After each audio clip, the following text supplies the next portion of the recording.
ஓரளவுக்கு வெற்றி தான். ஏன்னா, அமித்ஷா எடுத்த காரியத்த முடிக்காம விடமாட்டார். அவர் கொள்கையே அந்த மாரி தான். அவர் ஆட்டிட்யூடே வின், நோ லூஸ்ன்னு அவரு. ம். அவர் நேத்து இரவு வந்து தங்கினபோது வந்து சென்னையில வந்து இறங்கிட்டார். தனி விமானத்தில வந்திருக்காரு. காலையில தமிழிசை சவுந்தரராஜன் டாக்டர் வீட்டுக்கு போயிட்டு அவங்க அப்பாவோட அமரர் குமரி ஆனந்தன் துக்கம் விசாரிச்சுட்டு குருமூர்த்தி வீட்டுக்கு போயிட்டாரு. இதுக்கு பின்னாடி ஒரு பேக்கிரவுண்ட்ல ஒருத்தர் இருக்காருன்னா, அது குருமூர்த்தி தான் காரணம். குருமூர்த்தி வீட்ல 2 மணி நேரத்துக்கு மேல 2 மணி நேரம் டிஸ்கஷன் பேசினாங்க. போயிருக்கே. குருமூர்த்தி வந்து ஃபோன் போட்டு எடப்பாடிட்ட குடுத்து, ஃபோன்ல கன்சல்டேஷன்லாம் நடந்திருக்கு. ஓ! 12 மணிக்கு ஒரிஜினல் பிளான் பிரகாரம் 12 மணிக்கு பிரஸ் மீட். எடப்பாடியோட பிரஸ் மீட். எஸ். அதுதான் ஒரிஜினல் பிளான். அந்த பிரஸ் மீட்ட அபேண்டன் பண்ணிட்டாங்க. கைவிட்டாங்க. அப்புறம் செகண்ட் பிரஸ் கான்ஃபரன்ஸ் தான் திருப்பி ஈவினிங் வந்த எடப்பாடி. அது நடுவுல நடந்த மேட்டர் தான் முக்கியமான மேட்டர். என்ன மேட்டர் சார்? ஃபர்ஸ்ட் 12 மணிக்கு பிரஸ் கான்ஃபரன்ஸ் எடப்பாடியோட வைக்கிறதுக்கும், அது கேன்சல் ஆனதுக்கும், 5 மணிக்கு 2வது பிரஸ் கான்ஃபரன்ஸுக்கும் இடையில நடந்த மேட்டர் தான் முக்கியமானது. எடப்பாடி கேட்டாரா, நான் பிரஸ் கான்ஃபரன்ஸ் முன்னாடி சில டவுட்ஸ் எல்லாம் கேட்கணும் உங்ககிட்ட அப்படின்னு கேட்டாராம். கேளுங்கன்னாராம். அவர் வந்து டைரெக்டாக பேசினாரா, யாரை டிரான்ஸ்லேட் பண்ணி பேச வச்சாரான்னு தெரியல. கேட்டிருக்காரு. அப்போ சொன்னாரா வந்து இப்போ அவசரமாக நான் அறிவிக்கணுமா, கொஞ்சம் டைம் எடுத்துக்கூடாதான்னு கேட்டாராம். Your time is ஓவர்னாராம் Amit Shah. Your time is over. இனிமேல் நீங்கள் வந்து நான் வந்திருக்கிறதே இதுக்கோசம் தான் வந்திருக்கேன். அனௌன்ஸ் பண்ணாமல் போக முடியாது. நம்ம we need to stitch an alliance தைக்கணும்னாராம். We need to stitch an alliance அப்படின்னாராம். எனக்கு டைம் வேணுமே, நீங்கள் இனஃப் டைம் கொடுத்தாச்சு, நீங்கள் கேட்டீங்க. ஏங்க உங்கள் கட்சி தலைவர் தான் வந்தீங்க அன்றைக்கி, டெல்லிக்கு வந்தீங்க, அவங்க ஓகேன்னாங்க, எல்லாம் ஓகேன்ட்டாங்க. நீங்கள் பொதுக்குழு செயற்குழு கூட பண்ண போகிறீங்களா? You are party leader. அமித்ஷா டோரனியாக பேசியிருக்காரு. You are party leader, you take a decision. இல்லைங்க அப்படின்னா, no you take a decision தான். சரி, இன்னொரு சின்ன டவுட் வரும். என்னன்னா, என் தலைமையில் தான் இருக்கும்னா, ஓகே ரைட், நான் ஒன்றும் சொல்லியே, நீங்கள் தான் பெரிய கட்சி தமிழ்நாட்டில், உங்கள் தலைமையில் தான் வந்து என்டிஏ கூட்டணி இருக்க போகிறது அப்படின்னாராம். என்னை வந்து நிர்பந்தப்படுத்தக்கூடாதுன்னாராம். எதுக்குன்னு கேட்டாராம். வேண்டாம் அதெல்லாம் சேர்க்க சொல்லினாராம். அமித்ஷா சொன்னார், அது பாருங்கள், நாங்கள் பண்ணுறது உங்கள் நல்லதுக்கு தான் பண்ணுறோம். டிடிவியால் 15-20 சீட்டில் ஜெயிக்க முடியும், உங்களை தோக்க வச்சுட்டாரு போன தடவை. எங்களுக்கு ஒன்றும் டிடிவி சம்மந்தி இல்லை, எங்களுக்கு ஒன்றும் உற்ற நண்பர் அதெல்லாம் கிடையாது. ப்ராக்டிக்கலாக திங்க் பண்ணி பாருங்கள். ப்ராக்டிக்கலாக டிடிவியால் ஜெயிக்க வைக்க முடியும். உங்களை ஜெயிக்க வச்சு காட்டுறேங்கிறார். அவருக்கு வந்து எந்த பதவி எம்எல்ஏ பதவி வேணான்னு சொல்லிட்டார். அவர் மந்திரி பதவி எம்எல்ஏ எதுவும் தேவை. நாங்கள் அப்புறம் அவர் ராஜ்யசபாவில் கொண்டு போய்ப்போம். எங்களுக்கு என்ன பண்ணணும்னு தெரியும். எங்களுக்கு இந்த தேர்தல் தான் குரூஷியல். வாழ்வா சாவா தேர்தல். 26 ஏடிஎம்கேக்கும் அது வாழ்வா சாவா தேர்தல் தான். டிஎம்கேக்கும் வாழ்வா சாவா தேர்தல். அப்புறம் சொன்னார், ஓபிஎஸ் வந்து தென் மாவட்டங்களில் கணிசமான முக்கியத்துவ வாக்கு நம்ம லாஸ்ட் டைம் கிடைக்கானது போகிறதுக்கு காரணம் ஓபிஎஸ் தான். நீ என்னதான் அவர் ரைட்டாக பண்ணால் கூட அவருக்குன்னு செல்வாக்கு இருக்குது. அவரெல்லாம் நீங்கள் வின்னிங் டீமாக இருக்கணும்னு நான் ஆசைப்படுறேன். உங்களுக்கு எத்தனை வாட்டி சொல்கிறதுன்னு தெரியல, புரிய மாட்டேங்குது உங்களுக்கு. உங்களை யாரோ கன்ஃபியூஸ் பண்ணுறாங்க. இது வின்னிங் டீமாக இருக்கணுங்க. ஒரு அடியில் அடித்து டிஎம்கே வெளியில் விரட்டிட்டு அதுக்கப்புறம் நீங்கள் சொல்லுங்கள், உட்காந்து பேசுவோம், நீங்கள் தான் முதலமைச்சர்னு சொல்லியாச்சு, இதோட என்ன ஒன்று உங்களுக்குன்னு கேட்டதுக்கு, இல்லைங்க ரைட்டிங்கில் ஒன்றுன்னா மை வேர்ட் இஸ் மை பாண்டுன்னா. இந்த வார்த்தை கவனிங்க, my word is my bond. என் வார்த்தை தான் ப்ரோனவுட் மாதிரி. நான் சொன்னால் அமித்ஷா அந்த வார்த்தையை தவற மாட்டான். சொன்னது நீங்கள் தான் முதலமைச்சர், நீங்கள் தான் அடுத்த தமிழ்நாடு ஆள போறீங்க. ஓ, இத பத்தி பிரஸ் கான்ஃபரன்ஸ்ல கேட்கும்போது அதிமுகவுடைய உட்கட்சி விவகாரங்கள்ல தலையிட மாட்டோம்னு சொன்னாரே சார் அமித்ஷா. அது தட் இஸ் பப்ளிக் கன்சம்ப்ஷன். அந்த வார்த்தை பப்ளிக் கன்சம்ப்ஷன். இது உள்ள பேசின பேச்சு. ஓகே. அப்புறம் கேட்டாரா, அப்புறம் அமித்ஷா சொன்னா எங்களுக்கு 50-60 சீட்டு வேணும்னு கேட்டாராம். ரொம்ப அதிகம்னாராம். நாங்கள் அந்த 50 எல்லாரும் கொடுத்துக்கிறோம். உங்களுக்கு என்டிஏக்கு 60-70 கொடுத்துருங்க, நாங்கள் பார்த்துக்கிறோம். அது தேர்தல் சமயம், அதையாவது தேர்தல் நேரத்தில் முடிவு பண்ண. அந்த வார்த்தையில் அர்த்தம் கவனிங்க. அதையாவது தேர்தல் நேரத்தில் முடிவு பண்ணலாமே. ஆல்ரைட், வில் டிசைட் லேட்டர் அப்படின்ட்டாராம். Nainar, you take care, discuss and let me நோன்ட்டார். அது முடிஞ்சு போச்சு. அண்ணாமலையை கூட்டு போய் பிரஸ் கான்ஃபரன்ஸ் உட்கார வச்சதுக்கு காரணமே ஒரு பெரிய ரீசன் இருக்கு. அது பின்னாடி ஒரு கதையே இருக்கு. என்ன கதை இருக்கு சார்? முதல்ல அண்ணாமலை நான் வரலன்னாராம். அவர் வந்து கிளம்பிட்டாராம். கமலாலயத்தில் வந்து அண்ணாமலை கூட உட்கார்ந்தார். இன்ஃபேக்ட் ப்ரப்போஸ் பண்ண பேர்ல முதல் பேர் 10 பேர்ல அண்ணாமலை முதல்ல ப்ரப்போஸ் பண்ணார். முன்னாள் அவுட் கோயிங் தலைவர்ன்ற மாதிரி எல்லாரும் ப்ரப்போஸ் பண்ணியாச்சு. கிளம்பினதுக்கு அப்புறம் கிளம்ப போகிற நேரத்தில் குருமூர்த்தின்னு ஃபோன் வந்தது. அண்ணாமலை எங்கே போகிறீங்கன்னு. இல்லை, நம்ம ஹேண்ட் ஓவர் பண்ணியாச்சு, நல்லபடியாக முடிஞ்சாச்சு, திருப்தியாக முடிஞ்சாச்சு, கம்மிங் டு ப்ரெஸ் கான்ஃபரன்ஸ் தரோம். அப்புறம் அதுக்கு அமித்ஷாவை கூப்பிட்டாராம். நீங்கள் ப்ரெஸ் கான்ஃபரன்ஸ் வரணும். எனக்கு ஒன்றும் வேலை இருக்க மாதிரி தெரியல, நயினார் தானே பார்த்துக்க போகிறாரு. இல்லை, நீங்கள் வரீங்க, நம்ம we need to give impression that you are for the alliance. நீங்கள் அலையன்ஸுக்கு ஒத்துக்கொள்ள வைக்கதா, இல்லைன்னா என்ன நடக்கும்? அதை பற்றியும் கேள்வி கேட்டாங்க. கடந்த முறை கூட்டணி முடிந்ததற்கு காரணம் அண்ணாமலையான்னு கேள்வி கேட்டோடனே இல்லன்னு அமித்ஷா சொன்னாரு. இல்லைன்னு சொன்னாரு. ஆனா என்ன நடந்துச்சு நமக்கு தெரியும் இல்ல இல்லையா? இது என்ன அண்ணாமலையால தானே ஆமா. கூட்டணி முறிஞ்சது. அமித்ஷாக்கு என்ன பயன்னா, ம். கட்சியில புரட்சி வெடிச்சு ரிவோல்ட் வர போறதுன்னு பயந்துட்டாரு. ஓகே. அண்ணாமலை இப்ப இல்லாம பிரஸ் கான்ஃபரன்ஸே வச்சுங்க. அண்ணாமலை கழட்டி விட்டாங்கன்னு ஒருத்தர் ட்விட்டர் போட்டான்னா ஒரு 10 லட்சம் லைக் வரும். அண்ணாமலை புரட்சி படை உருவாகிறதா? அண்ணாமலை புரட்சி படை உருவாக்கியது. ஸோ அண்ணாமலையை வந்து நீங்க தயவு இன்ஃபேக்ட் கெஞ்சி கூத்தாடாத ஒரு நிலைமையில அமித்ஷா வந்து அண்ணாமலை நீங்க ரிக்வெஸ்டா சொல்றேன். நீங்க வந்து பிரஸ் கான்ஃபரன்ஸ்ல உட்கார்ந்துட்டு போயிடுங்க. இனிமே உங்களுக்கு தொந்தரவு பண்ண மாட்டோம். உங்களோட ஒப்புதலோட நீங்க வாய் திறந்து எதுவும் பேச வேண்டாம். நாங்க ஒரு ப்ரொஜெக்ட் பண்றோம். உங்க ஒப்புதலோட கூட்டணி வந்திருக்குன்னு சொன்னாதான் கட்சியில எங்களுக்கு நல்ல பேரு. ஓகே. இல்லைன்னா ரிவோல்ட் பண்ணிட்டு போயிட்டாங்கன்னா கட்சி காணாம போயிடும். ஓகே. நீங்க இவ்வளவு தூரம் கட்சியை வளர்த்துட்டு இந்த ஹெல்ப்பாவது பண்ண விடா கேட்டு ஓகே அமித்ஜி ஐம் கமிங் தரோம். ஸோ அண்ணாமலை போனது நிர்பந்தத்தினால் கேட்டிங்கன்னா நிர்பந்தத்தினால் தான் போனார். அவருக்கு போகிறது துளி கூட இஷ்டம் இல்லை. அவர் மூஞ்சில வந்து சந்தோஷம் இல்லை. கவனிச்சிங்களா? அவர் முகத்தில் ஒரு சந்தோஷம் இல்லை. எப்பவுமே ஜாலியாக பேச. ஆனால் இந்த வாட்டி எம்சிலாம் பண்ணார். மைக்கை பிடிச்சி நீங்கள் பிடிச்சி நீ பேசு நீ பேசு எஸ், ஆமா. நீ பேசு நீ அடுத்து அதெல்லாம் பண்ணார். ஆனால் அவர் விருப்பம் இல்லாமல் தான் போயிருக்காரு. ஏன்னா அவர் சொன்னால் எனக்கு என்ன வேலைங்க, ஐ எம் பாஸ், அந்த வார்த்தை யூஸ் பண்ணாராம். I am boss president, what role I have அப்படின்னாராம். No you have role, you please come அப்படின்னு அமித்ஷாவை மீறக்கூடிய அளவுக்கு அண்ணாமலைக்கு இது இல்லை, போயிட்டார். எடப்பாடிக்கு அமித்ஷா காத்திருந்தார். அதிமுக கூட்டணியை உருவாக்கிட்டு தான் இன்னைக்கு ஈவினிங் அமித்ஷா கிளம்புவதாக தகவல். ஆனா நாளைக்கு தான் வந்து டெல்லி போறாரு. ஆமா. குறிப்பாக இந்த கூட்டணியை சீல் பண்ணிட்டு தான் போகணுங்கிற ஒரே ஒரு மைண்ட் செட்டோட ஆமா. அமித்ஷா வந்து சென்னைக்கு வந்திருக்காரு. நாம எடுத்துக்கலாமா சார்? கண்டிப்பா இந்த சென்னையோட விசிட்டு ம். முதல் நோக்கம் அதிமுகவுடன் கூட்டணி, ம். என்டிஏ பலப்படுத்துதல், ஓகே. 2 அஜெண்டா. ம். அதுக்கு குருமூர்த்தி தான் கூட அட்வைசரா இருந்திருக்காரு. ஓகே. குருமூர்த்தி ஏன்னா அமித்ஷாக்கு வந்து இப்போ நிர்மலா சீதாராமன் உள்ள கொண்டாந்தீங்க வச்சுங்க, ம். அது வேற மாதிரி ஆயிடும். ஏன்னா அவங்க ஒரு தமிழர், அவங்க கொஞ்சம் கொஞ்சம் ஹை ஹேண்டட்னா அந்த மாதிரி இருக்காங்களான்ற ஒரு ஃபீலிங் வரும். ஓகே. ஸோ குருமூர்த்தி அப்படி இல்லை. Gurumurthy is soft man. அதெல்லாம் அவரும் ஒரு ஆர்எஸ்எஸ் எமர்ஜென்சி காலத்துலேருந்து அரசியலில் இருக்காரு. ஆர்எஸ்எஸ் வார்ப்பு அவரு. ஆமா. ஜெயபிரகாஷ் நாராயணனோட இருந்தவர், மொராஜியோட நெருங்கிய நண்பர், எமர்ஜென்சி போது பாதிக்கப்பட்டவர். ஸோ அவர் அரசியல் பின்னணி உள்ளவர் தான். அவர் சொல்லுவார், I am not a politician, I am observer of politics. நான் ஒரு அரசியல்வாதி இல்லை, அரசியல் நோக்கர். ஒரு ஆர்எஸ்எஸ் பேக்கப் வந்து குருமூர்த்திக்கு இருப்பதன் காரணமாக தான் அமித்ஷாவே குருமூர்த்தி வீட்டுக்கு போயிருக்காரு. நாம எடுத்துக்கலாமா சார்? நேத்தைக்கு அண்ணாமலை ஒரு வீட்டுக்கு போயிருக்காரு. ஹோம் மினிஸ்டர் ஒருத்தர் வீட்டில் போய் 2 மணி நேரம் ஸ்பெண்ட் பண்ணுறாருன்னா அவர் முக்கியமான ஆள் இல்லையான்னு சின்ன குழந்தை கேட்டால் சொல்லுங்க. அவரோட இம்பார்ட்டன்ஸை ஒரு மத்திய உள்துறை அமைச்சர் 2 மணி நேரம் 3 மணி நேரம் உட்காந்து பேசுறாருன்னா அதுலேருந்தே அவரோட முக்கியத்துவம் என்னன்னு தெரிஞ்சு போச்சு நமக்கு. அது விடுங்க. அண்ணாமலை நிதி போய் பேசினது வந்து அண்ணாமலை கிட்டேருந்து என்ன உறுதிமொழி குருமூர்த்தி வாங்கினார்னா, உங்களால் கட்சிக்கு எந்த பாதகம் வரக்கூடாது, உங்களால் எந்த பாதகம் வரக்கூடாது, கட்சியை நல்லா வளர்த்தீங்க, உங்கள் ஹேட்ஸ் ஆஃப் டு யூ, நீங்கள் பண்ண நல்ல காரியங்கள்லாம் எவ்வளோ பண்ணியிருக்கீங்க, கட்சிக்கு உங்களை மாதிரி உயிரை கொடுத்து தியாகம் பண்ண யாரும் கிடையாது. அதே நேரத்தில் போகும்போது டிரான்சிஷன் ஸ்மூத்தாக இருக்கணும், எந்த விதமான ரிபெல்லா போகக்கூடாது, எந்த மாதிரி இது சிஸ்மிக் பிளாட்டர் மாதிரி ஆகக்கூடாது. ஓரளவுக்கு நம்ம ஸ்மூத்தாக கொண்டு போனோம். ஏன்னா நம்மளோட கொள்கையே திமுக வீட்டுக்கு போனோம் தான். உங்களுக்கு அதான் கொள்கை, எனக்கு அதான் கொள்கை, பிஜேபிக்கு அதான் கொள்கை, அதிமுக அதான் கொள்கை. அந்த கொள்கை எல்லாம் சேர்த்து நிறைவேற்றுவோமே. தேர் இழுக்கு, இப்போதான் கபாலி கோயில் தேர் முடிஞ்சது, எல்லாம் தேர் ஊர் கூடி தேர் இழுக்கிற மாதிரி ஊர் கூடி தேர் இழுப்போம் அப்படின்னு அட்வைஸ் பண்ணிருக்காரு. அந்த அட்வைஸை கேட்டுட்டாராம். கடந்த காலத்துல அதிமுக பாஜக கூட்டணியின் போது பாஜக வந்து அதிமுகவுக்கு சில பல நெருக்கடிகள் கொடுத்துருக்காங்க. அது நமக்கே நல்லா தெரியும்.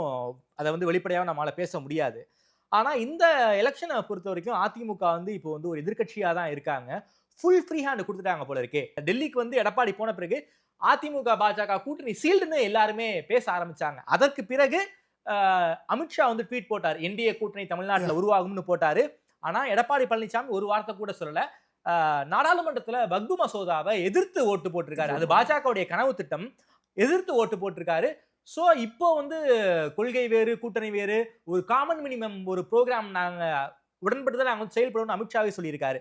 ஒரு ஃப்ரீ ஹேண்ட் கொடுத்துருக்காரு போல இருக்கே சார் அதிமுகவுக்கு. அதிமுக தலைமையில் கூட்டணி ஒரு அதிமுகவுக்கு ஒரு ஃப்ரீ ஹேண்ட் கொடுத்துருக்காரு. அதிமுக வச்சு தான் நம்ம வந்து திமுக வீழ்த்த முடியுங்கிற ஒரு மைண்ட் செட்டுக்கு பாஜக வந்திருக்காங்க போல இருக்கே. குருமூர்த்தியை பொறுத்த வரைக்கும் அவர் அட்வைஸ்லாம் நிறைய கொடுத்துருக்காரு அமித்ஷாட்ட. Okay. One of the advice என்ன கொடுத்தாருன்னா, எப்படியாவது அதிமுக உள்ள கொண்டாந்துருங்க, மீதி கொஞ்சம் விட்டு கொடுத்து போங்க, அட்ஜஸ்ட் பண்ணிக்கோங்க, ஒரேடே நம்ம ஸ்ட்ரிக்ட் பண்ண வேண்டாம், டைட் ரொம்ப முடுக்க வேண்டாம், ஆர்ம் ட்விஸ்ட் பண்ண வேணாம், கொஞ்சம் ஓரளவுக்கு நம்ம வந்து. ஏன்னா அவர் என்ன பயப்பட்டாருன்னா, நாளைக்கு கம்பல் பண்ணி ஜாயின் பண்ண வச்சிங்கன்னா எலெக்ஷனில் வேலை செய்யலாம் வச்சுக்கோங்க, கதை கந்தலா போயிடும். இது குருமூர்த்தி அறியாதவர் இல்லை, அவருக்கு தெரியும். பல அரசியல் களத்தை கண்டு கூட்டணி ஜெல்லாகணும், களத்தில் வந்து அதிமுக ஒர்க் பண்ணணும்னா அவனை ரொம்ப முறுக்க முடியாது. அதனால அமித்ஷா சொன்னாராம், ஓகே கூட்டணி வந்துட்டீங்க, ஓபிஎஸ் டிடிவி சாரி ஓகே அவங்கள என்டிஏல பார்த்துக்கிறோம்.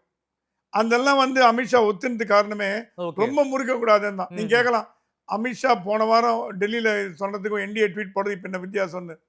நடுவில் நிறைய ஆதாரங்கள் எடப்பாடியிடம் கொடுக்கப்பட்டன. என்ன ஆதாரங்கள் சார்? அவர் வழக்கு சமாதானம் சம்பந்தி வழக்கு எல்லாம் அவரோட அசிஸ்டன்ட் ஜூனியர் அவரோட பினாமி எல்லாம் கொடுக்கப்பட்டது. அதோட ரிசல்ட் என்ன நடக்கும் எப்படி ஆகும் அது இல்லாமல் இன்னொரு பயம் காமிச்சு விட்டாங்க. நேற்று தான் தேர்தல் ஆணையத்தில் ஒரு ஸ்டேட்மெண்ட் கொடுத்துட்டாரு ஓபிஎஸ் ரெட்டையில முடக்குங்கன்னு சொல்லி முடக்குன்னு. இப்போ கேட்டாராம் எடப்பாடி, என்னங்க இந்த மாதிரி கொடுத்த ஆள் கூட போய் எனக்கு கூட்டணி வைக்க சொல்றீங்களே, எங்கள் ரெட்டையான சிலையை முடக்கணும்னு சொல்கிறாங்க சின்னத்தை, அவங்க கூட போய் கூட்டணி வச்சிருக்கீங்களா கேட்டாராம். அது அமித்ஷா சொன்னாரா, right all right agree, but நாளைக்கு ரெட்டையான சொன்ன ஓபிஎஸ்ட்டு போச்சுன்னா நீங்கள் என்ன பண்ணுவீங்கன்னு கேட்டாராம். நாங்கள் அவர்கிட்ட தான் போகிறோம். அப்போ நீங்கள் செல்ல காசு ஆகிடுவீங்களே. ஸோ யூ டிசைட் ஃபாஸ்ட், உங்களுக்கு வேணுமா அவருக்கு கொடுக்கணுமா. என்னமோ இவர் தான் தேர்தல் ஆணையம் நடத்துகிற மாதிரி அமித்ஷா பேசிட்டாராம். உங்களுக்கு வேணுமா அவருக்கு வேணுமா முடிவு பண்ணிக்கோங்க. இப்போ வந்தால் உங்களுக்கு அதுவே நல்ல ஒரு பிட்டை போட்டார். இப்போ வந்தால் உங்களுக்கு அடுத்த மாதம் கழிச்சு வந்து யாருக்கு போகுமா எனக்கு தெரியாது. யாருன்னுங்கிறது ஓபிஎஸ், அவ்வளோ வேறு சிம்பிள். இதெல்லாம் வார்த்தை ஜாலங்களில் ஏங்க அமித்ஷா பார்க்காத அரசியலா. அவர் பி சிதம்பரத்தையே ஒரு நாள் எக்ஸ்ட்ரா வச்சார் திகாரில், இவர் வச்சதை விட அதிகமாக ஒரு நாள் வச்சார். அந்த மாதிரி வெஞ்சன்ஸ்ஃபுல் மேன் சொல்லக்கூடாது. அவர் ரொம்ப ஒரு மாதிரி கொடூர மனம் கொண்டவர். அப்படி ஒரு மாதிரி அப்படியே மெல்ட் பண்ணி பேசுவார், டஃப்பாகவும் இருப்பார். அந்த மாதிரி ஒரு எண்ணம் உடையவர். ஆனா இன்னைக்கு பாடி லாங்குவேஜ் பார்க்கும்போது ரொம்ப ஓரளவுக்கு ஃப்ரீயா தான் இருந்தாரு. அதிமுகவுக்கு ஃப்ரீ ஹேண்ட் கொடுத்தார். அப்புறம் குருமூர்த்தி சொன்னார், ரொம்ப நம்ம மறந்து பிடிக்கணும், கொஞ்சம் விட்டுலாம். ஏன்னா குருமூர்த்தி பேச்சை மட்டும்தான் அமித்ஷா கேட்பார் தமிழ்நாட்டில், வேற யார் பேச்சும் கேட்க மாட்டார். ஏன்னா அந்த அளவுக்கு வச்சிருக்கார் குருமூர்த்தியை. பிரதமர் அமித்ஷா மட்டும் இல்லை, பிரதமர் வந்து குருமூர்த்தி மேலே ரொம்ப மரியாதை வச்சது காரணமே குருமூர்த்தியால் சில காரியங்களை பண்ண முடியும். இது நடுவில் குருமூர்த்தியை கூப்பிட்டாராம் எடப்பாடியை, என்ன பழனிசாமி இதோட நீங்கள் என்ன ஆப்பர்ச்சுனிட்டி மிஸ் பண்ண போகிறீங்க, உங்கள் லைஃபே காப்பாற்றப்படுறது, உங்களுக்கு நல்லது நடக்க போகிறது, கொஞ்சம் மனசு இறங்கி வாங்கலாம். என்ன அப்படி என்ன பாஜக தீண்டத்தகாத கட்சியா, அதிமுகவும் நல்லதாக பார்த்துட்டோம், இடையில மிஸ் அண்டர்ஸ்டாண்டிங் வந்து தனியாக போனீங்க, நீங்கள் அதை பற்றி ஒன்றும் இல்லை. இப்போ நம்ம திமுக என்ற ஒரு ஒரு பெரிய மாபெரும் சக்தியை எதிர்க்கணும்னா கூட்டணி அவசியம். போர்ட் ஸ்பிளிட் ஆகாமல் இருக்கும்.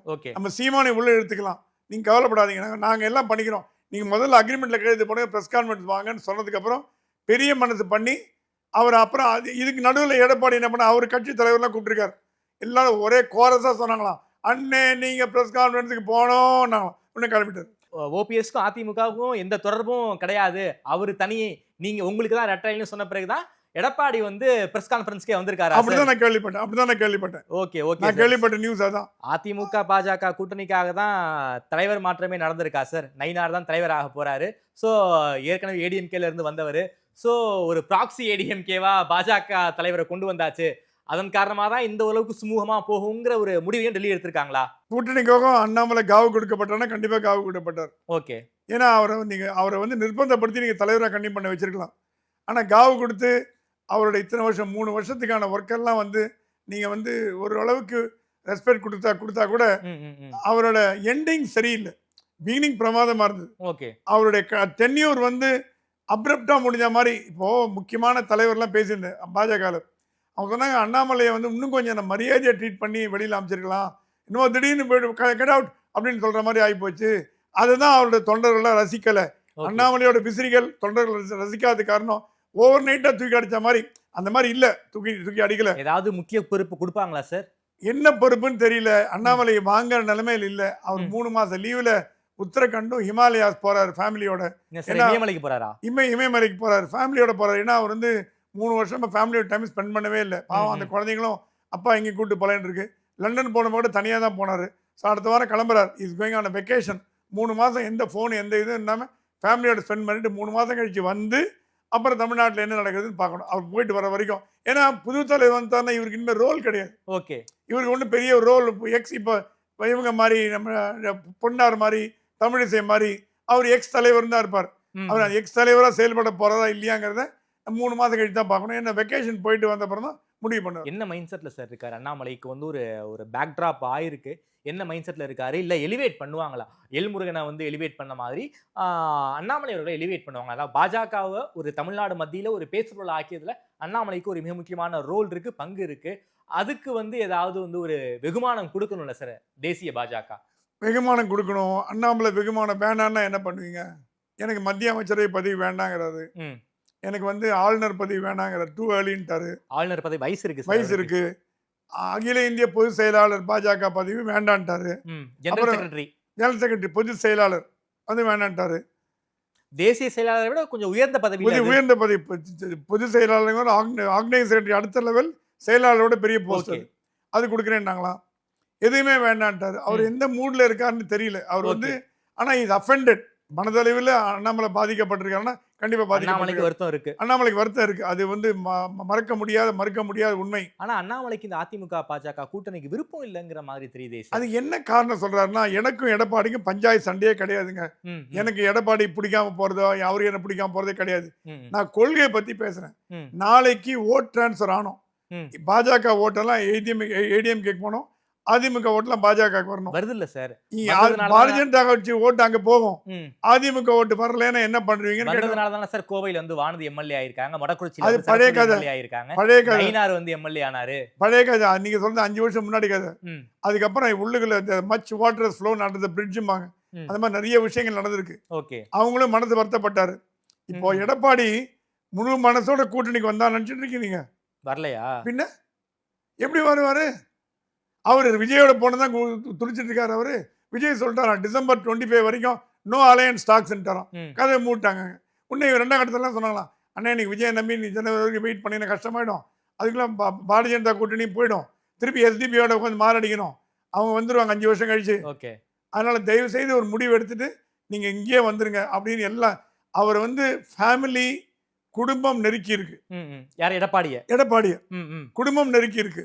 கட்சி 2ஆம் கட்ட தலைவரும் நெருக்கி இருக்காங்க. ம், ம், அவருடைய க்ளோஸ் அட்வைசர் நெருக்கி இருக்காங்க. வேற வழியே இல்லை அவருக்கு. ம். எடப்பாடிக்கு இவர் லெஃப்ட் இன் லர்ச் ம். ஆங்கில பழமொழி மாதிரி வேற வழி இல்லாம இந்த பக்கம் வந்துட்டார். கூட்டணி வைக்க வேண்டிய கட்டாயம். கட்டாயத்துக்கு உள்ளாக்கப்பட்டார். ஓகே. அவர் மனசு விரும்பி வந்தாலும் கேட்டீங்கன்னா மனசு விரும்பி வரல. அண்ணாமலை தான் திருப்பி எடுக்கிறாராம். பேக் டு ஸ்கொயர் ஒன் ஆரம்பிச்சாராம். ம். Back to square one. இந்த மாதிரி அவர் மனசு ஒப்பு இல்லாம உள்ள கொண்டாந்தீங்கன்னா நாளைக்கு எப்படி அவர் உங்களை ஜெயிக்க வைப்பாரு அப்படின்னு ஒரு லாஜிக்கல் பாயிண்ட் கேட்டிருக்காரு. சோ அதனால அண்ணாமலே நான் ஸ்டெப் டவுன் ஆயிக்கிறேன்னு நான் ஸ்டெப் டவுன் ஆகிக்கிறேன். ஏன்னா நீங்க பிடிவாதமா இருக்கீங்க. கூட்டணி வேணும் தான் வேணும். அவரை கத்தியை வச்சு காமிச்சு மிரட்டி ஒரு உதாரணம் சொல்றேன். கண்ணை வச்சு கழுத்துல வச்சு மிரட்டி கொண்டு சைன் பண்ண வச்சு. அதனாலதான் நேத்திக்கு வந்து மாநில தலைவர் பதவிக்கான தேர்தலில் நான் வந்து நாமினேஷன் பண்ண மாட்டேன்னு சொன்னாரா? பண்ண மாட்டேன்னு சொல்றேன். எனக்கு வேண்டாம். ம், நான் வந்து உங்களை வேண்டான்னு சொல்ல. ம், ம். என்னால அந்த தலைவரா இருந்து அந்த காரியம் பண்ண முடியாது. ஓகே. நாளை கட்சி தோத்து போச்சுன்னா ம், ம். அந்த கிராஸையும் சேர்ந்து நான் தான் சுமக்கணும். Okay, okay, okay. நாளைக்கு இந்த கூட்டணி தோத்து போச்சு வச்சுங்க நீங்க நழுவிடுவீங்க. ம், ம். சோசியல் மீடியா என்ன போட்டு கிழிப்பான். அண்ணாமலை தலைமையில் போட்டியிட்ட அதிமுக கூட்டணி படுதோல்வி. ம், ம். திமுக ஆட்சியை பிடித்ததுமா என்னோட லெகசிக்கு கெட்ட பேர் இது வேண்டாம். Okay, my legacy should not be spoiled அப்படின்னு டீசெண்டா விலகிட்டார். ஓகே. ஆனா அவர் மனசுல வருத்தம் இருக்கு. இதுல அமித்ஷா தவிர குருமூர்த்தி தவிர எல்லாருக்குமே இதுல வருத்தம். இந்த கூட்டணியில அப்போ எடப்பாடிக்கு வருத்தம், அண்ணாமலைக்கு வருத்தம், எல்லாருக்கும் வருத்தம். Okay sir. குறிப்பாக ஒரு நிர்பந்தத்தால் உருவான கூட்டணி எடுத்துக்கலாம். இது வந்து ஒரு நேச்சுரல் அலையன்ஸா இல்ல நிர்பந்தத்தால் உருவான கூட்டணியா? நேச்சுரல் அலையன்ஸ் இல்ல.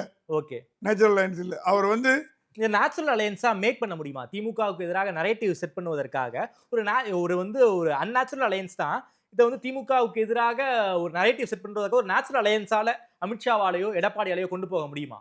அமித்ஷா ஏன் இவ்வளவு சீக்கிரம் அவசரப்பட்டாருன்னு ஒரு முக்கியமான தலைவர் கேட்டேன். ஏன் ஏங்க இவ்வளவு அவசரப்படுறாரு? ஏப்ரல்லே பண்ணிட்டாருன்னு ஒரு வருஷம் இருக்குது. எஸ் எஸ் எஸ் ஏன் அவ்வளவு இந்த இயர் எண்ட்ல வச்சு கூடாதா? இல்ல அமித்ஷா சொல்றாரு கூட்டணி கட்சிகளிடையே ஒற்றுமை தேவை. ஜாயிண்டா போராட்டம் பண்ணோம், ஜாயிண்டா ஒர்க் பண்ணோம், ஜாயிண்டா பூத் லெவல் மீட்டிங் பண்ணோம். ஓகே. அந்த ஒற்றுமை இருந்தாதான் 2 பேரும் ஜெயிக்க முடியும். திடீர்னு தேர்தலுக்கு 1 மாதம் முன்னாடி கூட்டணின்னா எவனும் வேலை செய்ய எப்படி மாட்டான். 2010ல ஜெயலலிதா பண்ணாங்களோ அந்த ஜெயலலிதா பண்ண strategy. மாதிரி ஒரு வருஷத்துக்கு முன்னாடி பண்ணோம். இப்ப தமிழ்நாட்டு ஃபைல கையில எடுத்துக்கினார் அமித்ஷா. ம். ஏன்னா எல்லா தேர்தலும் முடிஞ்சு போச்சு. ஊழல் எல்லாம் பட்டியல் போட்டிருக்காரு ஊழல் சார். பட்டியல் போட்டிருக்காரு. ஸோ இவர் கேட்டாராம் எடப்பாடி, ஏங்க எங்களுக்கெல்லாம் அசிங்கமா இருக்குங்க, எல்லாம் நீங்க சும்மா சும்மா ரைட் பண்ணிட்டு போறீங்க, நீங்க ஒண்ணுமே ஆக்ஷன் எடுக்க மாட்டேன்றீங்க. Mister Palaniswami wait and C, you don't under estimate Amit Shah. ம். You don't under estimate Amit Shah, wait and C அப்படின்னா மே ஜூனுக்குள்ள திமுகவுக்கு தலைவலி ஆரம்பிக்கும்னு தோன்றுது. ஓ ரெய்ட்ஸ் மூலமாக தலைவலி ரெய்ட்ஸ் மூலமா இல்ல, வழக்குகள் மூலமாக. Okay. ரெய்ட்ஸ் எல்லாம் முடிஞ்சு போச்சு. ஓகே. இனிமே ரெய்டு கிடையாது. அந்த ரெய்டுகளை தோண்டி துருவி எடுத்து வழக்குகள் பாஞ்சு கன்விக்ஷன் போற அளவுக்கு கூட ஆக்ஷன் எடுக்கிறோம் அப்படின்னு பாஜகவுக்கு ஒரு முக்குளத்தூர் சமூகத்தை சேர்ந்தவரை வந்து தலைவராக நியமிச்சிருக்காங்க. அந்த முக்குளத்தூர் ஓட் பேங்க்ங்கிறது அதிமுகவுக்கு கொஞ்சம் கிடைக்காம இருந்துச்சு ஒரு லாஸ்ட் ஒரு 2, 3 எலக்ஷனா. ஸோ அதை வந்து கேப் அப் பண்ற விதமாக தான் நயினாரை வந்து பாஜக வந்து கொண்டு வந்திருக்காங்களா சார்? அது ஒரு உண்மை. நீங்கள் இதில் ஜாதி அரசியல் ப்ளே பண்ணி தானே உண்மை. ஏன்னா அவரே சொன்னார் அமித்ஷாட்ட, ஐயா நீங்கள் வந்து நாடார்னு பார்த்தீங்கன்னா பொன் ராதாகிருஷ்ணனையும் வானதி பொன் ராதாகிருஷ்ணனையும் டாக்டர் தமிழிசையும் போட்டிங்க. அப்புறம் வந்து பட்டியலின மக்கள்னா கிருபாநிதியும் எல் முருகன் போட்டிங்க. அப்புறம் கவுண்டர்னா நீங்கள் வந்து அண்ணாமலையும் சிபி ராதாகிருஷ்ணன் போட்டிங்க. தேவரில் யாருமே ரெப்ரசன்டேட்டிவ் இல்லைன்னு உடனே டெல்லி ஆஹா தேவர் அவ்வளோ தேவர் கமிட்டி பற்றி எடுப்பார் ரெக்கார்டு. அவங்களுக்கு என்ன தெரியும்? உடனே தேவர் is most popular community in South Tamil Nadu எல்லாம் சரி அவர் போடு நாமினேட் பண்ணிட்டாங்க. சார் வன்னியர் இருக்காங்களே சார், வன்னியருக்கு யாருக்கு வந்து பாஜக தலைவர் பதவி கொடுக்கலையே? ஏங்க ஒரே நேரத்தில் எல்லாரும் கொடுக்கலாம், அடுத்த வண்டியர் கொடுக்கலாம், அது ஒன்றும் தப்பு கிடையாது. இப்போ வந்து இப்போ நீங்கள் அடுத்த கேள்வி கேட்கலாம், நீங்கள் பாஜகவும் ஜாதி ரூட்ல போறதான்னு. எல்லா கட்சி ரூட்ல போகும்போது அது மட்டும் என்ன பாவம் பண்ணுது, அதுவும் ஜாதி ரூட்ல போட்டோம் அவ்வளவுதான். பாஜகவும் பழைய குருடி கதவை திரடின்ற மாதிரி ஜாதி ரூட்ல போறது. ஆனா நயினார் வந்து ஓட் கேச்சர் இல்ல, it's nice man. Nice man, ரொம்ப அமைதியான மனிதர். அண்ணாமலைக்கு ரீப்ளேஸ் பண்ற அளவுக்கு நயினார் வந்து அந்த பதவிக்கு ஈக்குவலண்ட் ஆனவர் பாஜக தலைவர்ல சொல்றாங்க. அந்த கூட்டணிக்காக நயினாரை கொண்டு வந்திருக்காங்க, கூட்டணிக்காக அண்ணாமலை பலி கொடுத்துட்டாங்க. இது என்ன பிரளயத்தை விளைவிக்க போறதுன்னு பாஜக தொண்டரெல்லாம் பயந்துட்டு இருக்காங்க. 2ஆம் கட்ட தலைவரா நாளைக்கு என்ன நடக்க போறது? ஏன்னா இன்னைக்கே ஒரு 1000-2000 பேர் அண்ணாமலையின் ஆதரவாளர் ராஜினாமா பண்ணதா கேள்விப்பட்டோம். கட்சி விட்டு வெளியில போயிட்டாங்க. ட்விட்டர்ல ஃபேஸ்புக்ல I'm quitting BJP quitting BJP quitting BJP. Sir திமுகல இருந்து எம்ஜிஆர் விலக்கப்பட்ட போது திமுகல இருந்து பல பேர் விலகின மாதிரி அந்த கதையை சொல்றீங்களே? திமுக மாதிரி தான், திமுகல இருந்து எம்ஜிஆர் விலகின மாதிரி இவர் விலகாட்டி கூட இவர் பதவியிலிருந்து விலகினதான் எடுத்து கண்டிப்பாக பண்ணிருக்காங்க. நான் இன்னொரு எக்ஸாம்பிளோட கோட் பண்ணுவேன். நரசிம்மராவ் வந்து ஜெயலலிதாவை கடுமையா தாக்கிட்டு ஜெயலலிதாவோட கூட்டணி வச்ச பொழுது தமிழ்நாடு வெளியில வந்து தமிழ் மாநில காங்கிரஸ் ஆரம்பிச்சார். அப்ப தமிழ்நாடு காங்கிரஸ் தலைவர் தொடர்ந்து தான் குமரி ஆனந்தன், மறைந்த குமரி ஆனந்தன். தமிழ் மாநில காங்கிரஸ் டெகால்னு ஆரம்பிச்சார், திமுக ஜெயிச்சு போட்டு 50-40 சீட் ஜெயிச்சிட்டார். ரஜினி வாய்ஸ் காரணம் அது வந்து ஆன்டி இன்கம்பென்ஸ். ஏன்னா 30 நாள் கணிக்க முடிஞ்சது, மக்கள் ஜெயலலிதா ஓட்டு போட மாட்டாங்கன்னு கணிக்க முடிஞ்சது. அதை வந்து நரசிம்மராவ் கணிக்க தவறிட்டார். ஸோ இன்னொரு நரசிம்மராவ் இப்போ வந்து மோடியோ இவராக இருக்கலாம், அமித்ஷாவாக இருக்கலாம், இன்னொரு மூப்பனாராக அண்ணாமலை வருவாரா இந்த காலம் தான் பதில் சொல்லணும். என்ன சார் தமிழ்நாடு பாரதிய ஜனதா கழகம் எதுவும் ஆரம்பிக்க? தமிழ்நாடு பாரதிய ஜனதா கட்சி. ஓகே, தமிழ்நாடு பாரதிய ஜனதா கட்சியா இல்ல தமிழ்நாடு பாரதிய ஜனதா கழகமா? இல்ல தெரியல. ஆனா அவர் அந்த பண்ணுவார் எதிர்பார்க்க. மோடி மேல ரொம்ப அன்பு வச்சிருக்காரு. Okay okay. இப்ப தனி கட்சி ஆரம்பிச்சாருன்னா நீங்க மோடியை பிரைஸ் பண்ண, இது என்ன திமுக ஏதிமுக ஒரே அண்ணா ஒரே பெரியார் போட்டோ வச்சு கலைஞர் போட்டோ வச்சு ஓட்டுறதுக்கு வந்து டிஎம்கே டிஎம்கே இல்லை. இங்க நீங்க வெளியில வந்தீங்கன்னா நீங்க வந்து மோடியோ அமித்ஷா படத்தை யூஸ் பண்ண முடியாது. Okay okay okay. அதனால அந்த அளவுக்கு போக மாட்டான்னு நினைக்கிறேன். ஆனா அவர் மனசு வருத்தப்பட்டிருக்காருங்கிறது நியாயமான உண்மை. சரி, பிஎம்கே வருவாங்கன்னு எதிர்பார்த்தோம். நேற்றுக்கு தான் வந்து கட்சிக்குள்ள ஒரு மிகப்பெரிய ஒரு மோதல் போக்கு. ஏன் வந்து அந்த மேடையில் வந்து பாமக பார்க்க முடியல? குறிப்பாக வந்து பெரியவருக்கு வந்து பாஜக கூட போகக்கூடாதுங்கிற ஒரு எண்ணம் இருக்கு, ஏடிஎம்கே கூட போகணுங்கிற ஒரு எண்ணம் இருக்கு. சின்னவருக்கு வந்து ஏடிஎம்கே வேணாம் பாஜக வேணுங்கிற ஒரு மைண்ட் செட்ல இருந்ததாக தகவல். இப்போ பாஜகவும் அதிமுகவும் ஒன்று சேர்ந்தாங்க. பாமகவுக்கு வேற வழியே இல்லை, இங்கே தான் வந்தாகணும். என்ன மைண்ட் செட்ல பாமக இருக்காங்க? நான் அங்கே இருக்கிற முக்கியமான ஒரு தலைவர்கிட்ட பேசிட்டு இருந்தேன். அவர் சொன்னார், மருத்துவர் ஐயா வந்து திமுக கூட்டணியில் போகலான்னு ரொம்ப முயற்சி எடுக்கிறாரு. எப்படி முடிக்கும்? Door closed, bus full. அது கிண்டல் பண்ணணும் அன்புமணி. எங்க ஃபுட்போர்டில் தாங்க தொங்கிட்டு போனோம், திமுக கூட்டணியில் போனோம் இடம் கிடையாதுங்க, இடம் கொடுப்பான்னாரா? அவர் டாக்டர் தயாரா இல்லையா? எனக்கு தெரியும், நான் வாங்குவேன், 30 சீட் வாங்குவேன், 40 சீட் வாங்குவேன். கலைஞர்கிட்ட 30 சீட் வாங்கினார் சார். கலைஞர்கிட்ட வாங்கினார், ஸ்டாலின்ட்ட வாங்க முடியாது. அப்போ சொன்னார். அப்போ கூட அன்புமணி சொன்னார், இல்லைப்பா அந்த மாதிரி போனீங்கன்னா விசிக வெளில வந்துடும், விசிக வெளில போகிறத திமுக விரும்பாது, உங்களுக்கு 4 சீட்டு கேட்டால் கொடுத்துருவாங்க, அந்த மாதிரி நிற்கணுமான இடத்துக்கு நான் போய் அதிமுக போகிறேன்னாராம். அது சொன்னாராம் அன்புமணி டாக்டர். இதுதான் ப்ராப்ளம்ப்பா, நீங்கள் அதிமுக காமிங்க, திமுக காமிங்க, கம்யூனிஸ்ட் நிற்பீங்க, மார்க்சிஸ்ட் நிற்பீங்க. நமக்கு அப்படி இல்லை. நமக்கு ஒரே நம்ம வந்து நம்ம கட்சியை பற்றி வெளியில் என்ன பேசுகிறாங்கன்னா தேர்தல் அணி மாறுற கட்சின்னு பேசுகிறாங்க. எனக்கு கேவலமாக இருக்குது. நான் கட்சி தலைவராக இருக்கேன், நீ தலைவராக இருந்தாலும் உனக்கு கேவலப்படுவேன், உனக்கு தலைவராக தூக்குறேன். எனக்கு குடும்ப கட்சி அது. இது ஆக்சுவல் ரீசன் பற்றி இது கிடையாதுங்க. சௌமியா அன்புமணி வரத டாக்டர் பெரிய ராமதாஸுக்கு பிடிக்கல. என்ன சார், மருமகள் எலிவேட் ஆகுது, மருமகள் எலிவேட், அவர் பேரன் முகுந்தனை கொண்டு வருது அன்புமணிக்கு பிடிக்கல. டிசம்பர் மாசம் பொதுக்குழுலயே பிரச்சனை வந்துச்சே சார், ஆமா. சிறப்பு பொதுக்குழுலயே. இதுதான் அது எனக்கு தெரிஞ்ச தைலாபுரம் வட்டாரங்கள் சொன்ன தகவல் என்னன்னா, ஒரு ஃபேமிலியில 4 தலைவர் இருக்கிறது தமிழ்நாட்டிலே ஒரே கட்சி பாட்டாளி மக்கள் கட்சி தான். இங்க கூட கலைஞருக்கு அப்புறம் ஸ்டாலினுக்கு அப்புறம் உதயநிதி ஒருத்தர் தான் வந்தாங்க. சபரீசன்லாம் வரல. இல்ல சார், அங்கேயும் கூட்டம் இருக்கு. அழகிரி இருந்தாரு, அதுக்கப்புறம் வந்து கனிமொழி கனிமொழிலாம் ஆனா இருந்தாங்க. டைரக்ட் ஃபேமிலி இந்த மாதிரி பிரச்சனை வரல. அந்த அளவுக்கு பிரச்சனை வரல. பிரச்சனை வரல. அத கலைஞர் அழகா கலைஞர் ஹேண்டில் பண்ணாரு. கலைஞர் நல்லா ஹேண்டில் பண்ணாரு. பிரமாதம் ஹேண்டில் பண்ணாரு. இப்போ நீங்க தயாநிதி மாறன் எடுத்தா கூட அவர் மாமா பையன் தான். டைரக்ட் ரிலேட்டிவ் கிடையாது. ஆமா. அப்படி பார்த்தீங்கன்னா காங்கிரஸ்ல கூட தான் நிறைய இருக்காங்க. அப்பா பையன் ஈவிகே தெலங்கவன் 2 பசங்களும் காங்கிரஸ் தான் இருக்காங்க. விஷ்ணு அது தப்பு பிரசாத் கிடையாது. சார் அவங்க அப்பா. விஷ்ணு பிரசாத், வாழப்பாடி பையன் ராமசுகுந்தன். ஸோ இந்த காலத்துல அப்பா பையன் கட்சியில் அரசியல் வருது ஒன்றும் தப்பு கிடையாது. ம், ம். ஆனா ஒரு கருதியல் கட்சியே குடும்பத்தை நம்பி இருக்கிறது பாமக தான். Okay, okay. அதனால இந்த ப்ராப்ளத்தினால இது இல்லாம அன்புமணிக்கு எதுக்கான soft corner towards Modi. Yes. ஏன்னா அவரை அன்புமணியை மத்திய அமைச்சராக்கணும்னா அது ஒத்தரால் தான் முடியாது. மோடியால மோடியால் தான் அவருக்கு தெரியும். ஓகே. எதிர்கட்சியெல்லாம் வரப்போறது இல்லை. காங்கிரஸ் வந்தால் காங்கிரஸ் பக்கம் போயிருப்பார். காங்கிரஸ் இல்லை. ஸோ அன்புமணியால் நினைச்சாலும் நம்ம மந்திரி ஆக்கணும் ஒன்னே ஒன்று அங்கே தான். அட்லீஸ்ட் நம்ம இந்த என்டிஏ கூட்டணியில் இருந்துன்னா அடுத்த இதுலயாவது நமக்கு கேபினெட் மினிஸ்டர் ஆகலாம். மினிஸ்டர் ஆகிறதுக்கு வாய்ப்பு உண்டு. ஒரு டெப்டி மினிஸ்டரோ ஸ்டேட் மினிஸ்டரோ. அது நீங்க திமுக பக்கம் போனீங்கன்னா அதிமுக பக்கம் போனீங்கன்னா கிடைக்காது. எடுத்த மாதிரி ஆயிடும் என்னோட கருத்து. அது பெரியவருக்கு அப்படி இல்லை. பெரியவர் எப்பவுமே பாட்டாளி மக்கள் கட்சி கடைசி நேரம் வரைக்கும் கூட்டணி முடிவு பண்ணாமல் இருக்கும். அது பல்வேறு காரணங்கள் கொடுக்கல் வாங்கல் அதெல்லாம் நிறையா நடக்கும். அது ஒன்றும் அரசியலில் புதுசு இல்லை. அந்த இமேஜை உடைக்கணும்னு அன்புமணி ட்ரை பண்ணுறாரு. என்டிஏ கூட்டணியில யார் யார் சார்? பிஎம்கே வந்துருவாங்களா? பிஎம்கே வரும். சீமான் வரதுக்கு வாய்ப்பு உண்டு. சீமான் வருவாரா? வருவார். நீங்கள் வெயிட் பண்ணி பாருங்க. சீமான் ஒரு காலத்தில் பாஜகவை எதிரியா நடிச்சது வாசம் தான். Okay, okay. ஆனால் டூ மெனி எதிரி கூடாதுன்னு அவருக்கு அட்வைஸ் பண்ணப்பட்டது. Okay, okay. திமுக ஃபோக்கஸ் பண்ணுங்க, ஒரு எதிரி வைங்க. உங்களுக்கு பாஜக எந்த விதமான கெடுதலும் பண்ணல. Okay, okay, okay. உங்களை பற்றி திட்டல. இன்ஃபேக்ட் நீங்க பெரியாரை திட்டினதால நீங்க 2 பேரும் நெருங்கி வந்துட்டீங்க. இப்போ பாஜக ரொம்ப சந்தோஷப்படுறாங்க. பார்ட்னர்ஸ் ஆகிட்டாங்க. பார்ட்னர் ஸ்லீப்பிங் பார்ட்னர் மாதிரி அப்பா நம்ம முடியாது நம்ம திட்டுறாம்பான்னு வந்துட்டாங்க. நல்ல டைம் வாங்க. நீங்களும் ஒரு 10 எம்எல்ஏ எடுத்துக்கலாம். நீங்கள் அசம்பிளியில் உட்காந்து பேசுங்க. எப்போ நீங்கள் அசம்பிளியில் பேச போறீங்க? பொதுக்கூட்ட மேடையிலே பேசிட்டு இருக்கீங்க. அவர் ஒரு நெருங்கிய நண்பர் சொன்னாராம் சீமான்ட்டு, ஐயா நீங்கள் கூட்டணியில் வந்தாலும் 10 எம்எல்ஏ வரும். இல்லை கட்சி கலகலத்து போயிடும். இந்த தேர்தலில் தோற்று போனீங்கன்னா கட்சியே இருக்காது அப்படின்னு சொன்னதுனால அவரும் உள்ள வரதுக்கு வாய்ப்பு எதிர்பார்க்கலாம். என்டிஏ கூட்டணிக்குள்ள ஏடிஎம்கே போனதன் காரணமாக நேரா எஸ்டிபி அறிவாலயத்துக்கு போயிட்டாங்களே இன்னைக்கு. போயிட்டாங்க. டெவலப்மெண்ட் பாத்தீங்களா? டெவலப் பார்த்து எஸ்டிபி அங்கே போயிட்டாங்க. ஆமாம், அவங்களும் வெயிட் பண்ணி பார்த்தாங்க. இவர் கூட்டணி கூப்பிடுறதால அறிவாலயம் போயிட்டாங்க. அதுதான் நேச்சுரல். எஸ்டிபி இருக்க வேண்டிய இடம் அதிமுக இல்லை, திமுக தான். ஏன்னா மைனாரிட்டி வாக்குகள் சிந்தாமல் சிதறாமல் வாங்கும் ஒரே கட்சி தமிழ்நாட்டில் திமுக மட்டும்தான்.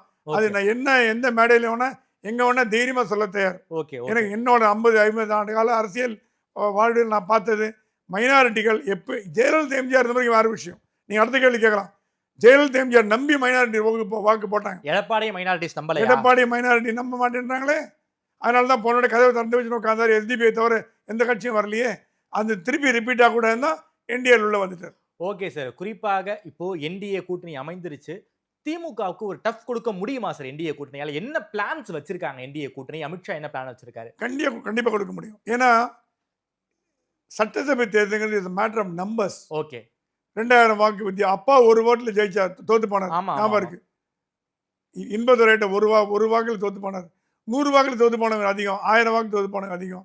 அதனால தான் குருமூர்த்தியே சொன்னார் துக்ளக் ஃபங்க்ஷனில், டிடிவியால் 15-20 சீட் நம்ம இழந்தோம், 30 சீட் இழந்தோம் சொன்னது காரணம் இந்த வாக்கு தான். அப்படி பார்த்தீங்கன்னா இப்போ ஆன்டி இன்கம்பன்சி டிஎம்கே மேலே இருக்காங்கன்னா கடுமையாக இருக்குது. அரசாங்க ஊழியர்கள் அத்தனை பேர் எதிர்த்து ஓட்டி போட போகிறாங்க. அரசாங்க ஆசிரியர்கள் எதிர்த்து ஓட்டி போட போகிறாங்க. திருப்பூர்லேயும் கோயம்புத்தூர்லேயும் ப்ளீடிங் ஆகிட்டு இருக்கு. சிறு குறு எம்எஸ்எம்இலாம் ப்ளீடிங் ஆகிட்டு இருக்கு. ஒன்றுமே கம்பெனி மூட முடியல. பெரிய தொழிலாம் அடிவாகிட்டு இருக்கு. திருப்பூர் அண்ட் கோயம்புத்தூர் பேங்க்ரப்சி ஸ்டேஜில் வந்து நீங்கள் என்னதான் எம்ஓஇ போட்ட மாதிரி கை கட்டினாலாம் ஃபோட்டோலாம் போட்டுக்கலாம், அதெல்லாம் வேறு விஷயம். ரியாலிட்டி பார்த்தீங்கன்னா தொழிலதிபர்லாம் அப்செட்டாக இருக்காங்க, தொழிலாளர்களும் அப்செட்டாக இருக்காங்க, தொழில் முனைவோர் அப்செட்டாக இருக்காங்க. யார் அப்செட்டாக இல்லைன்னு தெரியும்.